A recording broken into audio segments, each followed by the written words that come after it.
Excellent. போன கிளாஸில் என்ன பார்த்தோம் அப்படின்னா, ஒரு HTML ஃபார்ம்லேருந்து யூசர் இன்புட் பண்ணுற வேல்யூவை எப்படி ஒரு PHP ஃபைலில் ரீட் பண்ணுறோம் அப்படிங்கிறத பற்றி பார்த்தோம். இந்த மாதிரி ஃபார்ம் ப்ராசஸிங் பண்ணுறதுக்கு ரெண்டு விதமான டெக்னிக்கை நம்ம யூஸ் பண்ணுவோம். ஒரு டெக்னிக் என்ன அப்படின்னா, இப்போ நம்ம பார்த்தது நம்மளுடைய ஃபார்ம் எங்கே இருக்குன்னா ஒரு HTMLலையோ இல்லை ஒரு PHP ஃபைல்லையோ இருக்கும். இதனுடைய ஆக்ஷனில் என்ன கொடுத்துருப்போம் அப்படின்னா வேறு ஒரு PHPனுடைய ஃபைல் நேம் கொடுத்துருப்போம்.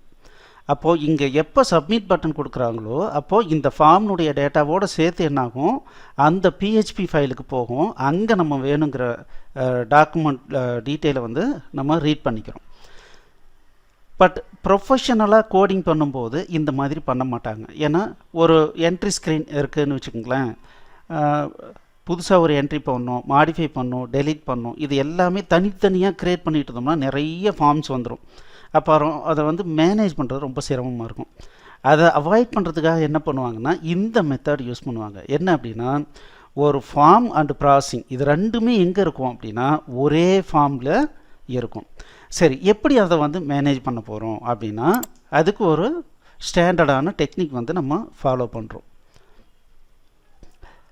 நம்மளுடைய PHP ஃபைல், அதாவது ஒரே PHP ஃபைல் நம்ம யூசர் இன்புட் பண்ணுற வேல்யூவையும் ரீட் பண்ணோம், அதே சமயத்தில் ஃபார்மையும் ப்ரெசென்ட் பண்ணோம், அதே சமயத்தில் யூசர் இன்புட் பண்ணுற வேல்யூக்கு தகுந்த மாதிரி ஒரு அவுட்புட் கொடுக்கணும். அப்படின்னா முதல்ல எடுத்தவுடனே என்ன பண்ணுவோம் அப்படின்னா, இப்போது இந்த பேஜ் கால் போஸ்ட்பேக் ஆகிருக்கா அப்படின்னு சொல்லி பார்க்கணும். இந்த இடத்துல ஒரு முக்கியமான கான்செப்டை நம்ம புரிஞ்சுக்கணும். போஸ்ட்பேக்னா என்ன அப்படின்னா, முதல் முறையாக ஒரு பேஜை நம்ம கால் பண்ணும்போது அது போஸ்ட்பேக் கிடையாது, அது ஃபஸ்ட் டைம் கால். பட் எப்போ யூசர் ஃபார்மில் டீட்டெயிலாம் ஃபில்லப் பண்ணி சப்மிட் பட்டன் கிளிக் பண்ணுறாங்களோ அப்போ மறுபடியும் அதே பேஜை கால் ஆனிச்சு அப்படின்னா, ஏன்னா ஆக்ஷன் மெத்தடில் அதே பேஜை கால் ஆனிச்சுன்னா அதுக்கு பேர் என்ன அப்படின்னா போஸ்ட்பேக் அப்படின்னு அர்த்தம். அப்போது அந்த போஸ்ட்பேக் ஆகியிருக்கான்னு செக் பண்ணிவிட்டு அந்த மாதிரி ஆகி இருந்தால் என்ன பண்ணுறோன்னா ஃபார்மில் இருக்கிற வேல்யூஸ்லாம் ரீட் பண்ணுறோம். அதுக்கு அடுத்த செக்ஷனில் என்ன பண்ணுறோன்னா நம்ம ஆக்சுவலாக ரெண்டர் பண்ணுறோம். அப்போ ஃபஸ்ட் டைம் வரும்போது இது ரன் ஆகாது, ஃபார்ம் மட்டும் ரெண்டர் ஆகும். ஓகே, இந்த ஃபார்மை ரெண்டர் பண்ணிவிட்டு அதுக்கப்புறம் என்ன பண்ணுறோன்னா போஸ்ட்பேக் ஆகியிருந்தால் மட்டும் யூசருக்கு அவுட்புட்டை டிஸ்பிளே பண்ணணும். ஏன் சார் இங்கே டிஸ்பிளே பண்ணுறோம், எனக்கு இந்த ஃபார்முக்கு முன்னால் நம்ம அவுட்புட் கொடுக்கணும் அப்படின்னு நினச்சோம் அப்படின்னா இதை தூக்கி முன்னால் கொடுத்துக்கலாம். இல்லை எனக்கு லாஸ்ட் டைம் என்ன இன்புட் கொடுத்தாங்களோ அது என்ன இருக்குன்னா இதுக்கு கீழே வரணும் அப்படின்னா நம்ம என்ன பண்ணுவோம், இந்த மெத்தடை யூஸ் பண்ணுவோம். சரி, இப்போது இந்த மாதிரி ஒரு ஃபார்ம் எப்படி க்ரியேட் பண்ணியிருக்கோம் அப்படிங்கிறத பார்க்கலாம். இப்போ பாருங்கள், ப்ராசஸ் இன் same.phpன்ற ஒரு ஃபைல் க்ரியேட் பண்ணியிருக்கோம்.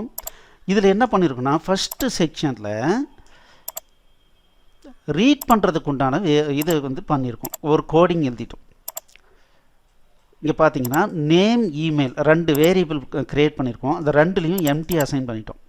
இப்போ என்ன பண்ணுறோன்னா இந்த $server அப்படிங்கிற சூப்பர் குளோபல் வேரியபிள் இருக்குது, அந்த வேரியபிளில் ரிக்வெஸ்ட் மெத்தட் அப்படின்னு சொல்லி இருக்குது.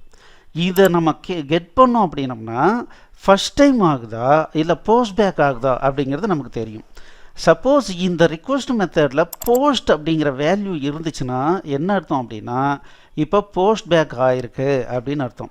அப்போ நம்ம என்ன பண்ணுறோன்னா இந்த நேமையும் இமெயிலையும் ஃபார்ம்லேருந்து கெட் பண்ணி ஒரு வேரியபிளில் ஸ்டோர் பண்ணிக்கிறோம். இது பாருங்கள், நம்ம இந்த கான்செப்டை டிஸ்கஸ் பண்ணதில் இது ஃபஸ்ட்டு பார்ட்டு இங்கே முடிஞ்சிருச்சு. ரொம்ப சிம்பிள், இதை பண்ணிடுறோம். அதுக்கு அடுத்தது பார்த்திங்கன்னா நம்ம நார்மலாக ஃபார்ம் எழுதின கோடிங் அதை அப்படியே காப்பி பண்ணி போட்டோம். இதில் எந்த விதமான மாடிஃபிகேஷனும் பண்ணல. ஒன்லி திங் என்ன அப்படின்னா இந்த ஆக்ஷனில் இதே 02 ப்ராசஸ் இன் same.php அதே நேமையே இங்கே கொடுத்துட்டோம். அப்போ என்ன ஆகுது, நமக்கு இந்த மாதிரி கிடைச்சிடுது. ரைட்டு, இதுக்கு அடுத்தது என்ன பண்ணுறோன்னா அவுட்புட் கொடுக்குறோம். இது அவுட்புட் எப்போ கொடுக்கணும், எனக்கு போஸ்ட்பேக் ஆகிருந்தால் மட்டும்தான் அவுட்புட் கொடுக்கணும். அப்போ என்ன பண்ணுறோம், இந்த இடத்துல கோடிங்கை செக் பண்ணுறோம். போஸ்ட்பேக் ஆகியிருந்ததுன்னா இந்த கண்டிஷன் என்ன பண்ணுது, போஸ்ட்பேக் ஆகிருக்கான்னு செக் பண்ணியிருக்கு. அந்த மாதிரியான டைமில் நம்ம ரீட் பண்ண டீட்டெயிலை இங்கே யூசருக்கு நம்ம எக்கோ ஸ்டேட்மெண்ட் யூஸ் பண்ணி ரைட் பண்ணியிருக்கோம். சரி, இது எப்படி ஒர்க் பண்ணுது அப்படிங்கிறத இப்போ பார்க்கலாம். ஓகே, இப்போ பாருங்கள் வெரி ஃபஸ்ட்டு டைம் இங்கே வருது. இப்போ வெறும் ஃபார்ம் மட்டும்தான் டிஸ்பிளே ஆகுது. ப்ராசஸ் இன் சேம் ஃபார்ம், வெறும் ஃபார்ம் மட்டும்தான் டிஸ்பிளே ஆகுது. இங்கே எம்டியாக இருக்குது. இப்போ நான் என்ன பண்ணுறேன், ராமுன்னு கொடுக்குறேன், இமெயில் கொடுக்குறேன், சப்மிட் கொடுக்குறேன். இப்போ என்ன ஆகுது பாருங்கள், இங்கே அவுட்புட் வந்திருக்கு. அதாவது சப்மிட் கொடுத்தவொடனே இது என்ன ஆயிடுச்சு, சர்வருக்கு போயிட்டு இதே பேஜை கால் பண்ணி அதனுடைய அவுட்புட் இங்கே எழுதிட்டு மறுபடியும் இங்கே ரெண்டர் ஆகிடுச்சு. மறுபடியும் ஃபார்ம் வந்து ரெடி ஆகிடுச்சு.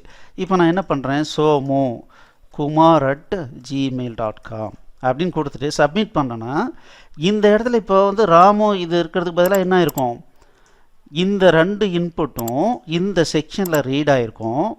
ரீட் ஆகி இந்த ரெண்டு வேரியபிளையும் ஸ்டோர் ஆகிருக்கும். இதுதான் இங்கே வந்து அவுட்புட்டில் இந்த வேரியபிளை யூஸ் பண்ணி அவுட்புட்டில் எழுதியிருக்கிறதுனால என்ன ஆகும்னா நமக்கு அந்த அவுட்புட் இங்கே வரும். பாருங்கள், இங்கே பாருங்கள், Somu, hi Somu, we received your email ID kumar@gmail.com அப்படின்னு சொல்லி இங்கே வந்து கொடுத்துருக்கோம். இது புரிஞ்சுதுங்களா? வெரி வெரி சிம்பிளுங்க. இதுதான் நார்மலாக நம்ம யூஸ் பண்ணக்கூடிய பேட்டர்ன். சரி, இப்போ இந்த சோர்ஸ் கோடு வந்து பார்த்தீங்கன்னா டிஸ்கிரிப்ஷனில் ஒரு ஜிப் ஃபைல் இருக்குது, லிங்க் கொடுத்துருக்கோம். அதை டவுன்லோட் பண்ணி பார்த்து புரிஞ்சுக்கிட்டு நீங்களே ஒரு முறை ட்ரை பண்ணி ஒர்க் அவுட் பண்ணிவிட்டு அடுத்த கிளாஸ்க்கு வாங்க. இதனுடைய வேலிடேஷன், ஃபார்ம் வேலிடேஷன்னா என்ன அப்படிங்கிறத பற்றி அடுத்த கிளாஸில் பார்க்கலாம். தேங்க்யூ.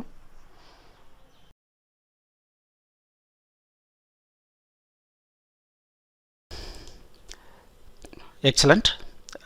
இந்த வீடியோ உங்களுக்கு பிடிச்சிருந்தால் லைக் பண்ணுங்கள், எங்கள் சேனலுக்கு சப்ஸ்கிரைப் பண்ணுங்கள், இந்த வீடியோவை ஷேர் பண்ணுங்கள், குறிப்பாக உங்களுடைய கமெண்ட்ஸ் எழுதுங்க. மேலும் எங்களுடைய அனைத்து கோர்ஸ் என்னென்ன வச்சுருக்கோன்றதை பார்க்குறதுக்கு கீழே இருக்கிற டிஸ்கிரிப்ஷனை கண்டிப்பாக படிங்க. தேங்க்யூ.